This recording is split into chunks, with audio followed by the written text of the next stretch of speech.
தாவேகாவும் அதிமுகவும் கூட்டணி அமைச்சு 3 முனை போட்டி, நாம் தமிழர் ஒரு பக்கமோ திமுக கூட்டணி ஒரு பக்கமோ அதிமுக தாவேகா சேர்ந்த ஒரு கூட்டணியும் இருந்ததுன்னா இந்த தொகுதி கண்டிப்பாக அதிமுக கைப்பற்றக்கூடிய ஒரு தொகுதி. ஏன்னா இங்கே இருக்கிற மக்கள் எல்லா கட்சிகளும் ஜெயிக்கிறதுக்கான வாய்ப்பு கொடுத்துருக்கிற மாதிரி தான்ப்பா. ஏன்னா காங்கிரஸ் ஜெயிச்சிருக்காங்க, தேமுதிக ஜெயிச்சிருக்காங்க, அதிமுக ஜெயிச்சிருக்காங்க, திமுக ஜெயிச்சிருக்காங்க.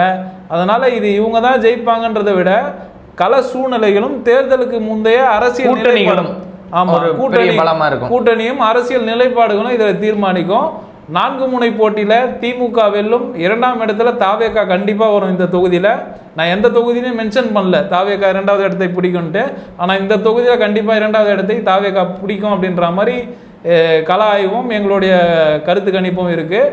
அதே மாதிரி 4 முனை போட்டியில் பார்த்தீங்கன்னா கண்டிப்பாக திமுக ஜெயிக்கும், 3 முனை போட்டியில் அதிமுக ஜெயிக்கும்.